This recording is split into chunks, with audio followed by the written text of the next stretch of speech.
Good everyone, today's video, and today we have another, obviously, episode in our community choice series, and the winners were the Sunderland Mk V and the Mk 315. Pretty good choices, I've got to say. Now, as you may notice in the description below, I've started putting the poll on the first video, which is obviously the Sunderland today, simply due to the fact that I seem to get more comments on the first video than I do the second. So I thought, well, if people interact more with the first one, it would make more sense to put it on and just go from there. So, Sunderland Mk V. When was the last time I flew this thing? I don't bloody remember. The Sunderland Mk V was not, I think it was added about a year after the Mark III was. And it doesn't really change much from the Mark III, but it does add some extra armament. 250 cals up here, 277 Vickers down here. That's really all it adds. We get to keep our twin turret in the front, twin turret on the top, and the quad in the tail. So in other words, we're just making the Sunderland a little bit better armed. That's really all that's happening. I'm not sure if the engines have changed. To be honest, I don't really pay attention to the engines, and to be honest, Sunderlands are slow anyway, so that's always just how it is. Now, I do apologize if my voice sounds a bit weird. It's because I have a very painful, I think it's an ulcer, right on or just behind, or just in front of my front teeth, and it's on my lips and stuff like that. Well, near to them. So if I sound weird, I do apologize, but that's just how it is. I'm trying to fight the bastard. I'm going to be bringing out the big guns if it doesn't bugger off. But hey, you can't win them all. So I don't know why I've got the stock payload in the Sunderland. Now there is a bit of a glitch with its bomb bay and all that. The bomb bay opens as normal, but the bombs don't actually appear on the racks.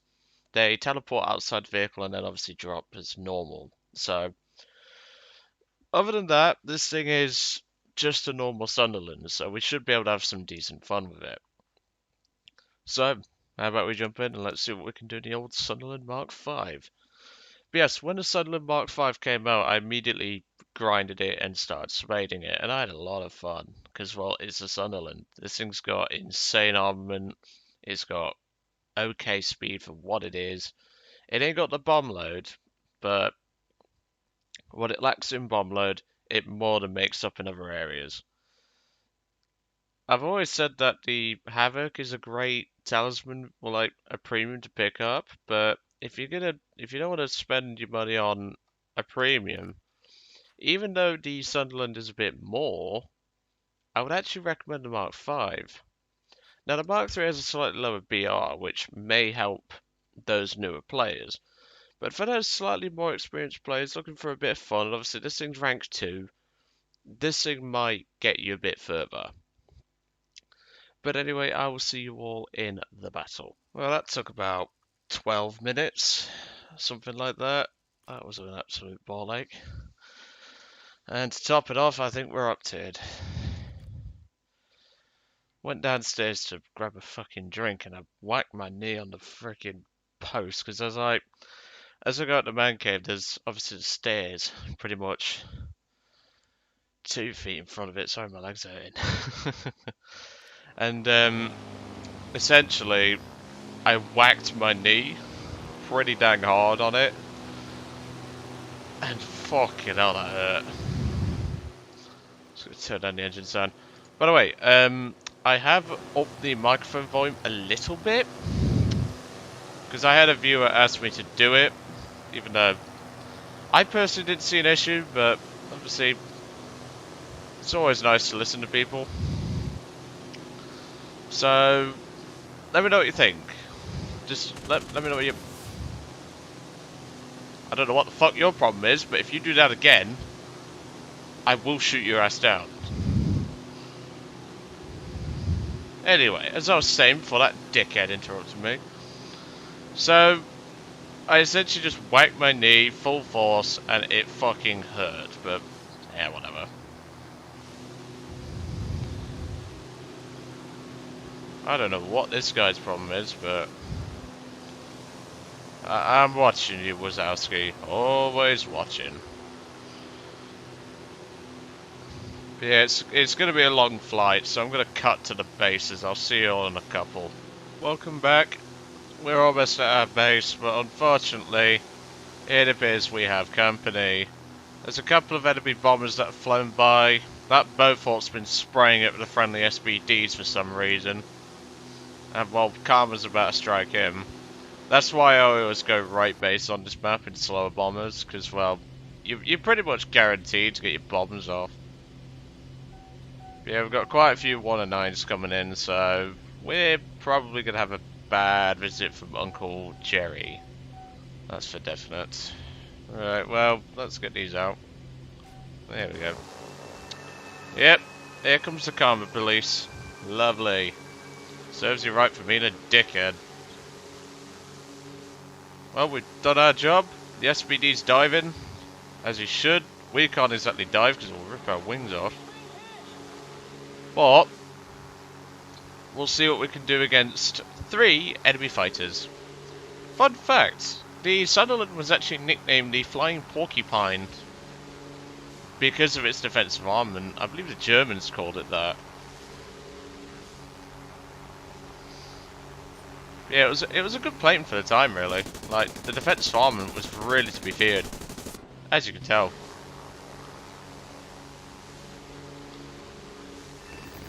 Yeah, the old Flying Porcupine was quite a fearsome aircraft compared to its opposition of the time. And I've lost my tail gunner. He's going straight for the fucking tail gunner.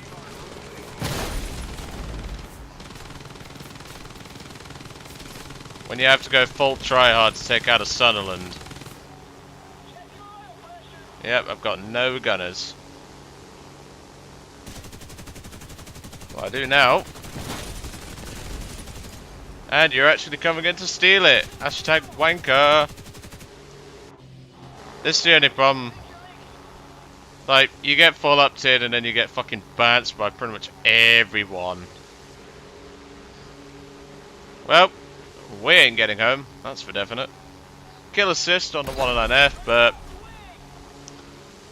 oh, of course, it goes out after I burn to death. Well, I better get everyone out. And I will see you all in the next battle. Because, well, that hasn't gone particularly great. Yep, get out there, Nigels. I'll see you all in the next battle. Well, welcome to Battle 2. It appears we have actually got a down tier this time. Thank fuck. Because, well, that first one didn't go particularly great. We're gonna set the stock bomb load and we're gonna go for one of these convoys. Yeah, that first game is a perfect example of why the 2.0 bracket of the Sunderland Mk V is a bit... I mean, all it really gains is side gunners, and it's unlikely your foe is going to approach from the side, but to be honest, are you really kind of fucking... oh my god. Really?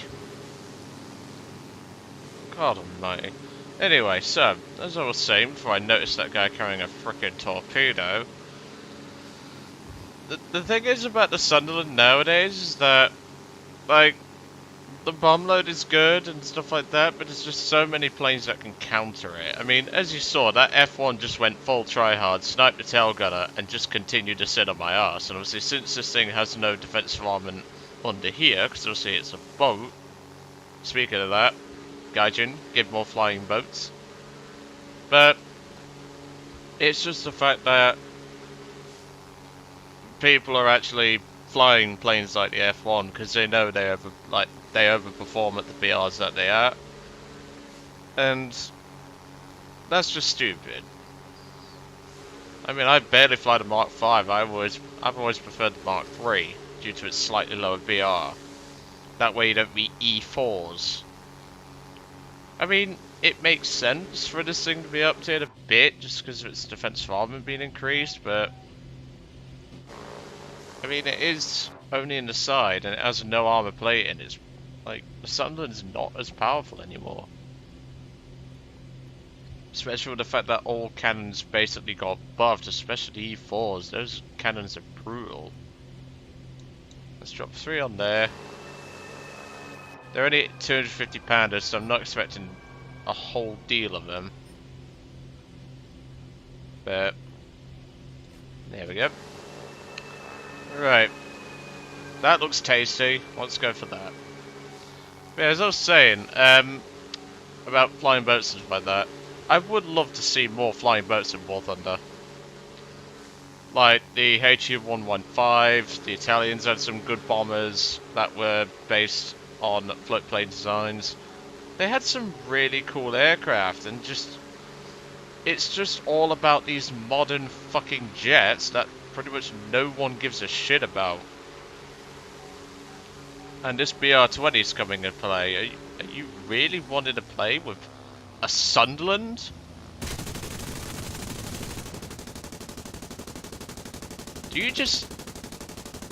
You really didn't think this one through, did you, Mr. BR-20?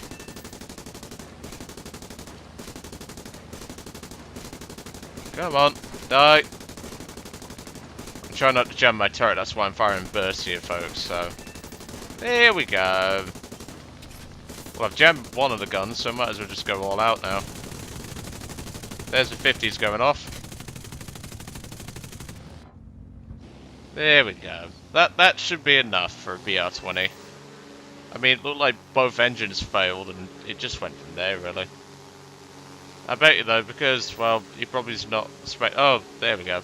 I was just about to say, he probably doesn't spade. So... Right, well, we took very little damage, because, well, the float mostly ate that, so that's good. As I was saying, there's aircraft like the Spitfire that had floats attached to them. There's Wildcats that had floats attached to them. Fair enough, they weren't exactly built in huge numbers. But then you've got all the Japanese float planes that we could have in War Thunder. And there's just so much that we could have. And yet, all it is just power creep, power creep, power creep. Modern jets, modern jets, modern jets. And that's the sad thing. War Thunder's forgotten what it's originally doing, and I don't know what this guy's doing in that Ki-32. But I'll take it. That should be the end of him, because, well, it's Japanese and it loves to burn. But I bet he's a non-spader, so it may go out. Although it's spread to the fuel tank, so I very much doubt. There we go. Kill number 2. And we haven't even gotten to use pilot-controlled guns yet. But yeah, like, that's the thing I like to see. Like, I like to see more unique aircraft in War Thunder, like float planes and just things like that. Like, a float plane would be far more interesting than a modern jet, in my opinion, because obviously they're unique. You can use them in multiple roles. They stand out more. They have more interesting history, more interesting design characteristics. You name it. We need more float planes in War Thunder. That is a simple fact, and yet Japan, Italy, Germany, Britain, USA, they're all missing loads of float planes. I mean, look at the PBM Marina. That thing, I believe it was the Dash 3, that was put in an event. Like, why an event? Put it in a tree. Now, yes, I'm very well aware that some have been found in the files. I believe it's the Dash 1 and Dash 5A. But even so, it's not good enough. If you've got them in the files and they've got their models ready to go, release them. It's not going to make that big of a difference, is it? Right, well, don't try these maneuvers at home in a Sunderland, but we're going to try and engage that Ki-27, or maybe even the HU-100. Now, we're going to watch our speed, because, well, as you can tell, this is a bit of a heavy girl, and she doesn't like her speed very much. Now, they will never expect the Sunderland Inquisition, so it looks like this Ki-27 really doesn't give a toss, which is, I mean, it's a Ki-27 anyway. And here comes a tryhard. I mean, it's not exactly done anything for his team anyway, but...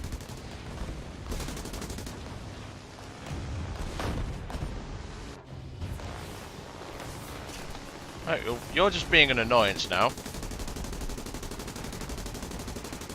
Go on, start off. Let's see if we can catch up to the HE100. That's as steep as a dive as I'm taking it. Ow. I bet that's flak. I know my luck, it probably is. Oh, this poor bastard. You've got a knackered engine and you turn. You'd have just been better off sitting in front.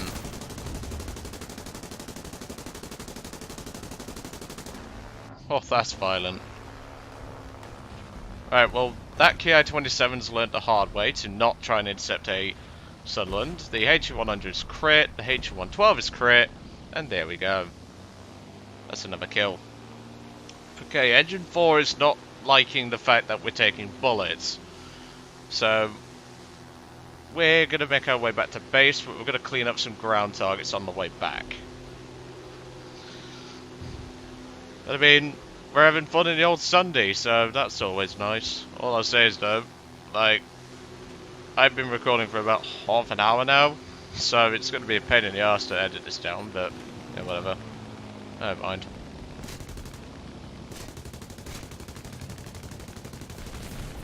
At least we're going to use our front guns. And well, let's finish them off with the tail.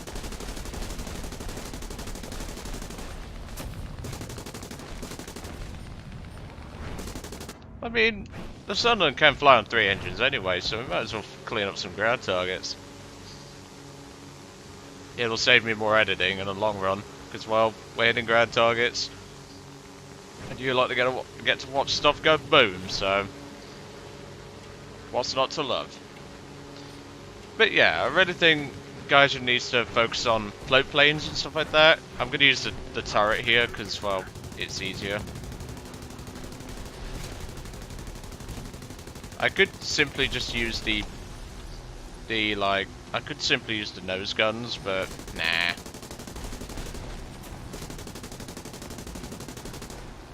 We got an aircraft destroyed. The HE112 went down. Lovely.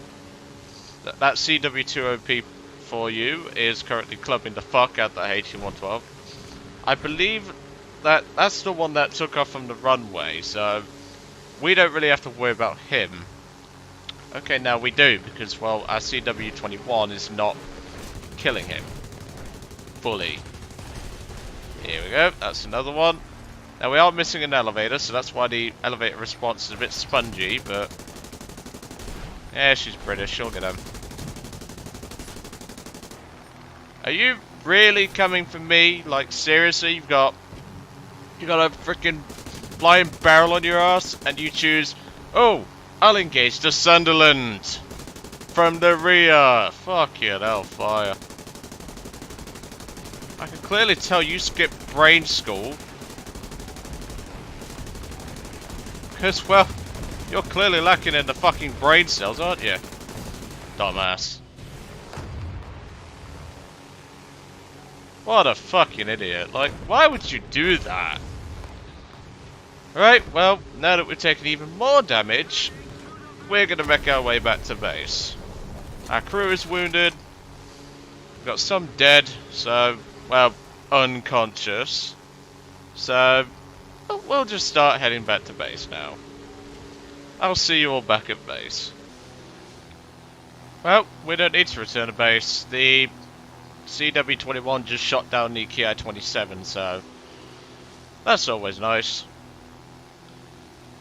But, yeah, the old Sunday, she could take a pounding in lower tiers, but when it comes to cannons, that's really a weakness, but hey ho. We've done well. We got 4 kills, a load of ground targets, so overall, not a bad game. Oh, sorry, 5, because obviously we shot down the HE1 and 1. What was it, the 112? Yeah, so we got an ace, brilliant. And obviously, since we're researching the Mark 22 Spitfire, we're not going to get much, but that was well worth the result. Obviously, first game didn't go too hot, but the second one, fucking hellfire, that went great. But yeah, the old Sunday, pulling her weight as usual, the flying porcupine, she always knows how to piss off the enemy. It just seems that people just love to tail sit this thing, and well, if you don't aim for the tail gunner, this thing will rip you apart with that quad tail. It's just a shame that all the British bombers and the US bombers in higher tier are over tier to shit, because, well, they don't deserve to be. That's all I'll say. But anyway, I will see you all on the next one. I hope you enjoyed this one on the Sunderland, and the next one will be the Mk V 15. Please don't forget to vote in the poll below. See you all on the next one.